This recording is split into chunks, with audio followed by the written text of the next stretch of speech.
Est-ce que ça t'arrive, toi aussi, de te sentir surchargé, dépassé ou même découragé? Comme si d'un seul coup, tout pesait beaucoup trop sur tes épaules? Avant d'aller plus loin, je te demande de choisir une situation qui te pèse en ce moment. On va la regarder autrement ensemble. Pour la prochaine année qui arrive, j'ai envie de te partager des outils que j'ai découverts dans mon propre cheminement. Des outils simples, mais puissants, et j'espère pourront impacter tes choix, tes actions, ou même t'ouvrir une porte à de nouvelles opportunités de perception face aux défis que tu rencontres.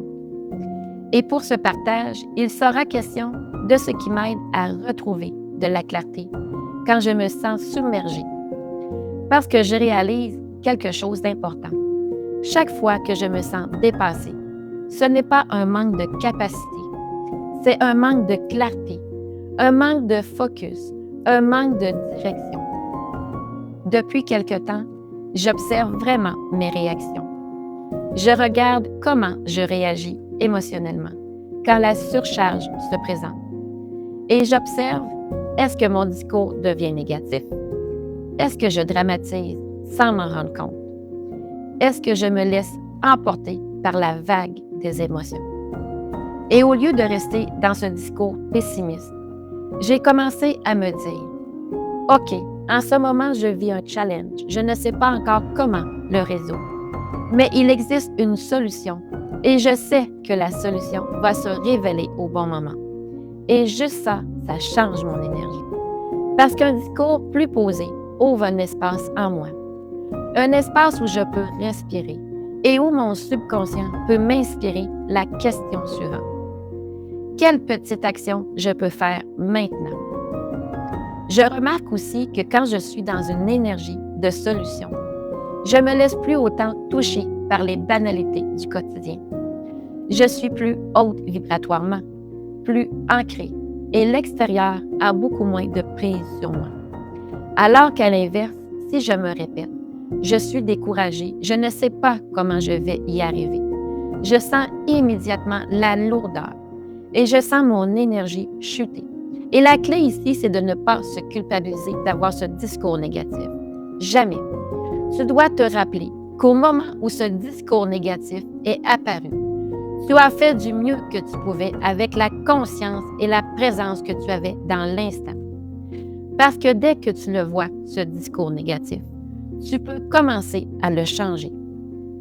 Et souvent, quand nous sommes dans ce dialogue-là, nous sommes complètement pris dans la vague émotionnelle. Nous sommes inconscients de ce que nous disons. Alors, je prends un recul de mon mode de fonctionnement. Je respire. Et j'observe, lors d'une surcharge émotionnelle, il existe deux zones possibles. La première, celle où je dis oui quand j'aurais dû dire non. C'est la zone du devoir, de la rationalité, de l'adaptation automatique. Dans cette zone, je m'éteins. Ma lumière diminue. Je me perds de vue. Et si je me trouve là, je dois apprendre à devenir quelqu'un qui dit non plus souvent, à protéger mon énergie, à ne plus me trahir pour répondre aux attentes des autres. Et c'est à cet endroit que je me trouve en bataille avec qui je suis en ce moment et qui je suis amenée à être. Il y a aussi la deuxième zone, celle où je fais des choses nouvelles, la zone où j'évolue, où j'avance dans ma direction, de l'évolution, de la croissance. Même si c'est inconfortable, même si ça brasse, c'est une étape normale lorsqu'on grandit intérieurement. Dans cette zone, je me dis un pas à la fois, une découverte à la fois. Je suis en train de créer ma nouvelle réalité parce que ma réalité se trouve de l'autre côté de cette turbulence. C'est nouveau, déstabilisant et je choisis d'y aller malgré tout parce que je veux dépasser cette zone. J'apprends aussi à me séparer du mode travail à accomplir pour entrer dans le mode réussite. Je vais faire tout ce qui est en mon pouvoir pour réussir. J'embarque dans le jeu. Je crée mon momentum. J'écoute ce qui m'effraie parce que c'est là que je grandis. Et je donne priorité à régler la situation qui me fait réagir maintenant, pas les 1000 étapes d'après, juste ici, maintenant. Je me concentre plus sur comment je vais y arriver, je me concentre sur pourquoi je le fais et sur comment je vais me sentir une fois que j'aurai dépassé cette surcharge. La fierté, la légèreté, la clarté retrouvée, la sensation de m'être respecté. Il y a un autre outil que je veux te proposer.